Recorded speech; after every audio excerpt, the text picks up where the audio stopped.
अस्सलाम वालेकुम, मैं तुहाडा अवैस घुमन सियालकोटी अज एक नवे प्रोग्राम नाल तुहाडी खिदमत विच हाज़र हाँ। मैं एक पोस्ट की सी कि अगर तुसां मेरे कोलों कोई सवाल पुछना होवे, सवाल चाहे मेरे मुतलका होवे या कोई भी सवाल तुसीं पुछ सकदे हो, और तुहाडे सवालों के जवाब हर जुम्मे वाले दिन शाम 7 बजे बजरिया वीडियो यूट्यूब और फेसबुक के उत्ते तुहाडे सवालों के जवाब दिते जान करनगे। और मेरे यूट्यूब चैनल का नाम अवैस घुमन सियालकोटी, अवैस घुमन सियालकोटी चैनल को सबसक्राइब कर लो, नाले बैल का बटन ऑन कर लो ताकि डेली जी नवे तो नवी वीडियो आए वो तुहानू वेखण नू मिलती रहे। ये ही पहला सवाल असीं वेखने कि किदा की सवाल है, उन्हें की साडे कोलों पुछया है। अच्छा जी, अहमद बाजवा साहब ने पसरूर तो सवाल पुछते ने, आंदे ने पसंद की शादी लव मैरिज करनी चाहिए कि नहीं। पहला सवाल ही बड़ा गर्मा गर्म। तो अहमद भाई लगता जवान हो गए हो। दरअसल देखो, पसंद की शादी करना कोई गुनाह नहीं, लव मैरिज कोई गुनाह नहीं। और जेडे वालिदैन लव मैरिज दे विच डेका बनते हैं, यानी कि रुकावट बनते हैं, वो फिर नतीजे भी वेखते हैं। पसंद की शादी कोई गुनाह नहीं, करनी चाहिए, लेकिन वालिदैन दी रजा के बगैर, मर्जी के बगैर इकल्लियां होकर चलना, यह भी कोई समझदारी वाली बात नहीं। तो यार यह सवाल वैसे तुहानू किसी ब्याहे बंदे को पुछना चाहिए सी, जिहड़ा खुद तजर्बाकार हुंदा। मैं तो अजे इस प्रासैस दे विचों गुजरिया ही नहीं। शादी होएगी तो फिर दसांगे कि लव मैरिज बेहतर होंदी है या अरेंज मैरिज बेहतर होंदी है। वैसे मेरा एक दोस्त है, उन्हें मैनू आख्या सी, उन्हें आख्या यार पसंद की शादी करन नालों लव मैरिज करन नालों ना सवेरे उठ के किसी को 5 जुत्तियां खा लो, तो सौ लग्या 5 जुत्तियां किसी को खा लो, लेकिन लव मैरिज ना करो। पता नहीं की राज होएगा इस गल दे विच, ये किसी ब्याहे बंदे को नहीं पता चल सकता। अच्छा जी, दूजा सवाल है तलहा सज्जाद साहब का सादिकाबाद तो, आंदे ने कि शादी की उम्र की होनी चाहिए। तलहा भाई जो बच्चा जवान हो जाता है, मतलब बालग हो जाता है, तो वो शादी कर छड़नी चाहिए। वैसे इन्नी जल्दी शादी भी नहीं करनी चाहिए कि बच्चे को समझ ही ना हो, वालदैन के आसरे के उत्ते ही हो, कम अज़ कम उन्होंने घर बसाण का कोई उन्होंने शऊर होना चाहिए, इलम होना चाहिए। नहीं तो जिहड़ियां बहुत ही कम उम्री दी जिहड़ियां शादियां होंदियां ने बहुत ज़्यादा नुकसान देंदियां ने, और बहुत ज़्यादा पी कढ़ छड़ना, कचूंबर कढ़ छड़ना, यह भी नहीं चंगा हुंदा। साडे एक दोस्त की 35 साल की उम्र की शादी हुई, तो मैं उन्होंने पूछा, मैं सुनाओ शादी तो बाद की फील कर रहे हो। उन्हें कहा घुमन साहब बस अगे दी तैयारियां ने। यह भी कोई शादीशुदा बंदा दस सकता है कि ये भी की राज है। अच्छा जी, इमरान सरोया साहब लाहौर तो ने सवाल पूछते हैं, आंदे ने कि लोग मुनाफिक क्यों होते हैं। भाई दरअसल देखो, हसद और मफाद की बुनियाद के उत्ते जो लोगों के दिलों के कीना आ जाता है ना, जो मतलब लोगों के दिलों कोड़ आ जाता है, उदों फिर वो मुनाफिकत करते हैं। तुहानूं पता नहीं चलता कि तुहाडे नाल चलण वाला भी तुहाडा सज्जन है या मुनाफिक है। जो वो मुनाफिकत नाल चलण वाले मुनाफिकत करन ना, तो समझो कि ये अंदरों साडे तो जैलस है, बुगज रखता है, ये सड़े है साडे कोलों, तां वास्ते साडे नाल मुनाफिकत करता है। वैसे भी बेशुमार वजूहात ने। तो अच्छा, अगला सवाल मुख्तार अली मुजफ्फरगढ़ तो ने, आंदे नौजवान जिंदगी का मकसद क्यों भुल गए ने। सीधी जी गल है, दीन तो दूरी।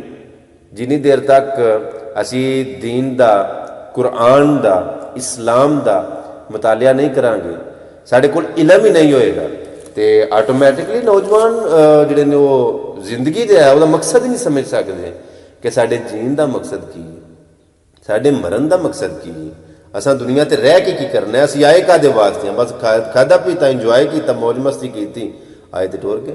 इस वास्ते बस दीन की दूरी है, इलम नहीं, शऊर नहीं, यही वजह है। अच्छा जी, शमशाद अहमद सऊदी अरब तो ने, आंदे ने पे कि अवैस भाई उमरे की दावत देना कबूल कर लो। जी जरूर सर, जरूर इंशाअल्लाह। उमरे की दावत तुहाडी अल्लाह पाक की ज़ात तुहानूं ज़्यादा दे, तुहाडी कबूल है, लेकिन पहला उमरा जिहड़ा वो इंशाअल्लाह अपने कोलों अपने खर्च तो करांगा। इस तो बाद इंशाअल्लाह जिहड़ा वो जिहदी भी दावत है, मैं इनकार नहीं करता, लेकिन मैं ताबियादार हाँ। बड़ी मेहरबानी, बहुत ज़्यादा शुक्रिया जी शमशाद भाई। अच्छा जी, मुहम्मद यूसुफ साहब ने लाहौर तो, आंदे ने मेरी दादी मेरे नाल बड़ा प्यार करते हैं, मेरी अम्मी मेरे नाल बड़ा प्यार करते हैं, लेकिन जे अम्मी की गल मन्ना तो दादी नाराज़ हो जाते हैं, तो जे दादी की गल मन्ना तो अम्मी नाराज़ हो जाते हैं। तो कोई इन्ह दा काम दसो की करा कि दोवें राजी हो जान। अच्छा, तुहाडे सवाल तो यूसुफ साहब मैनूं ये महसूस होंदा पिया कि तुहाडी दादी दी ते तुहाडी अम्मी दी आपस दे विच सुर नहीं, कोई सुलह नहीं। अगर नहीं तो सब तो पहला काम यह वे कि दादी दी ते अपनी अम्मी दी आपस में सुलह कराओ, तो इंशाअल्लाह तुहाडा जिहड़ा मसला है ना, जिहड़ी तुहाडी प्रॉब्लम है वो हल हो जाएगी। ना अम्मी नाराज़ होणगे ते ना दादी नाराज़ होणगे, दोवें तुहाडे नाल खुश होणगे। अच्छा जी, अगला सवाल अहमद साहब दा है इस्लामाबाद तो, कि दुनियावी जिंदगी दे विच कामयाब होने वास्ते सानू की करना चाहिए। तो अहमद भाई बड़ा अच्छा सवाल है। सुबह टाइम नाल उठना चाहिए, उठदियां सार पहला उन्होंने नाल ले लेना चाहिए जिन्हें साढ़े सारे काम मुकाने ने। मिसाल के तौर पर सूरह यासीन सुबह उठ के पढ़िए ना, तो सारे दिन के जोड़े तुहाडे काम ने वो अल्लाह रब्बुल इज़्ज़त अपने जिम्मे ले लेंदे ने, और हर आने वाली आफत मुसीबत तो वो बचा के रखते हैं। सो कामयाब होने वास्ते मुसलसल मेहनत की जरूरत है, मुसलसल जदोजहद की जरूरत है। मेहनत तो पहला है, अल्लाह पाक की ज़ात कोलों मंग के तुसी मेहनत करो, मशक्कत करो, जदोजहद करो, तो इंशाअल्लाह तुसी दुनियावी जिंदगी की दीनी जिंदगी भी कामयाब होवोगे। अच्छा जी, आसम साहब ने फैसलाबाद तो सवाल पूछते हैं कि आप यूट्यूब फेसबुक से कितने पैसे कमाते हैं। फेसबुक तो यूट्यूब तो मैं कितने पैसे कमाना, सिर्फ फेसबुक यूट्यूब तो नहीं, इस तो अलावा भी कोई ऐप है जिन्होंने तो पैसे कमाए जाते हैं। तो तुहाडा सवाल बड़ा सोहना है, लेकिन ये बातें बताई नहीं जाती, नज़र लग जाती है। यानी कि कुछ बातें यार प्राइवेसी च रहन देनियां चाहिए ने, क्योंकि अलहमदुलिल्लाह मैं कई बार गल की है कि अलहमदुलिल्लाह सुम्मा अलहमदुलिल्लाह मैनू किसी चीज़ की कमी नहीं। अल्लाह पाक की ज़ात ने मैनू मेरी औकात तो ज़्यादा मैनू नवाजे है। मैं जिन्ना भी लफ्ज़ों का शुक्र अदा करा ना उन्ना ही थोड़ा है। लेकिन जिहड़ा ये तुहाडा सवाल है ना कि फेसबुक यूट्यूब तो मैं किन्ने पैसे कमाना, इनू राज सी रहन दिओ, कुछ गल्लां जिहड़ियां ने ओपन नहीं कीतियां जांदियां। अच्छा जी, मलक कामरान साहब ने बहाड़ी तो सवाल करते हैं, आदि मुखलिस शख्स हमेशा अकेला क्यों रह जाता है, क्यों बंदा कला रह जाता है। देखो मैं भी आना मुखलिस हाँ, तुसी भी आंदे हो मैं मुखलिस हाँ, दूसरा बंदा भी मुखलिस, यानी कि जिन्हों भी असीं पुछने जिहदे कोल भी बहिने हर बंदा आंदा कि मैं मुखलिस हाँ, मैं मुखलिस हाँ, मैं मेरे नाल फलाना बंदा धोखा कर गया, मेरे नाल फलाना बंदा फ्रॉड कर गया, मैं उहदे नाल मुखलिस हाँ।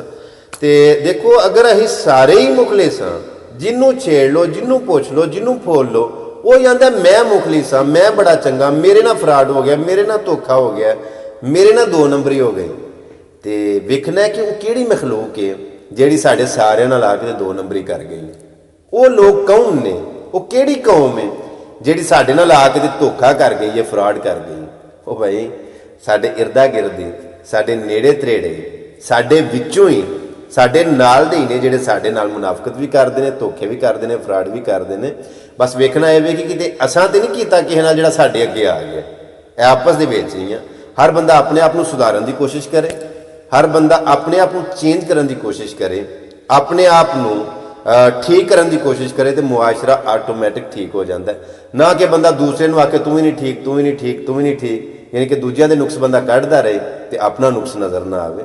ਤੁਸੀਂ अपना ਜਿਹੜਾ ना अपना आप ਤੁਸੀਂ ठीक करो, मुखलिस करो, ਤੁਹਾਨੂੰ इंशाअल्लाह इस तरह ही सारे अपने आप को ठीक करेंगे तो मुआशरा आटोमैटिक ठीक हो जाएगा। अच्छा जी, हमजा रऊफ साहब ने दुबई तो आंदे ने किसी भी बंदे को कैसे पहचाना जाए कि वो आपके साथ मुखलिस है कि नहीं। अच्छा भाई, गल ये नबी सल्लल्लाहु अलैहि वसल्लम का फरमान है कि अगर तुम वेखना है ना कि अगला बंदा किस तरह का है, मेरे नाल मुखलिस है कि नहीं, तो उहदे नाल बैठ के खाना खाओ। जो खाना खाओगे तो अगला बंदा तुहानूं दिखा देगा कि वह किस औकात का मालक है, उहदे कितनी सेंस है, वो किस कैटागरी का बंदा है। नहीं तो फिर उहदे नाल सफ़र करके देखो, सफ़र वसीला जफर हुंदा। जो तुसीं सफ़र करते हो तो सफ़र दे विच बड़े बड़े राज खुल जाते हैं। थोड़ा जिहा सफ़र करके बंदे नाल वेख लो तो उन्होंने ऐटोमैटिक ही जिहड़ा वो पता लग जाएगा कि यह बंदा किस मिजाज का है, किस तबीयत है, किस तरबीयत है। सफ़र करके वेखो बंदियां दी हकीकत सामने आ जाती है। और तीसरी बात, लैन देन कर लो, उहदे नाल कुछ पैसे दे लो जां उहदे कोलों पैसे ले लो। सारा लैन देन वाला मामला जिहड़ा है ना, जो तुसीं रकम लै लैंदे हो या रकम दे लैंदे हो ना, तो कई बार इंज हुंदा कि उधार दिते हुए पैसे आप ही भिखारी बन के मंगने पैंदे ने कि यार दे जा, अल्लाह वास्ते करके मैनूं वापस दे जा, जो मैं गलती कर ही बैठा तो मैनूं वापस दे जा। या अगर तुसीं किसी नूं देने ने ना, तो फिर भी इस तरह हुंदा कि लैण वाला बड़ा मतलब तरले शरले करके ले लैंदा, तो देण दी जदों वारी आउंदी है तो वह अपनी औकात विखा छड्डदा। पैसों का लैन देन करके वेख लो, उहदे नाल रोटी खा के वेख लो, उहदे नाल सफ़र करके वेख लो, तो तुहानूं पता चल जाएगा कि बंदा किस तबीयत है, किस तरबीयत है, किस मिजाज का है। तो ये बातें सन बड़ा अच्छा लगा। अज के सवाल तो बेशुमार ने, बहुत ज़्यादा ने, लेकिन इंशाअल्लाह उन्होंने सवालों फिर अगली वीडियो तो सही तो जेडे भी सवाल पूछो कोशिश कराया करो कि कोई ऐसे सवाल ना हो जेडे ज़ातियात हो या प्राइवेसी वाले हो। थोड़ी बड़ी मेहरबानी, अपना कीमती टाइम तुम कढ़ते हो और मैं इंशाअल्लाह तुहाडे सवालों के जवाब देंदा रहांगा। कोशिश कराया करो कि जो सवाल पूछते हो ना WhatsApp के उत्ते या मैसेंजर के उत्ते तो अपना एड्रैस अपना नाम दसिया करो ताकि तुहाडे नाम नूं मैंशन किया जाए। और मेरा फेसबुक का अकाउंट भी, फेसबुक का पेज भी अवैस घुमन सियालकोटी के नाम तो, मेरा यूट्यूब का चैनल भी अवैस घुमन सियालकोटी के नाम तो, और मेरा मोबाइल नंबर WhatsApp नंबर 0347780828 0347 780 82 88। इस नंबर के उत्ते तुसी अपने सवाल मैनू जिहड़े लिख के सेंड कर सकते हो, डिटेल सेंड कर सकते हो। हर जुम्मे वाले दिन शाम 7 बजे इंशाअल्लाह तुहानू प्रोग्राम सवालों जवाब वाला जिहड़ा वो तुहानू विखाया जाया करेगा। और वेखते रहो प्रोग्राम, वेखते रहो चैनल, वेखते रहो मेरा पेज। इंशाअल्लाह होंदी है मुलाकात एक नवी वीडियो दे विच। अपना बड़ा सारा ख्याल रखियो। अल्लाह सोहने दे वाले सलाम आखिरी वसलाम।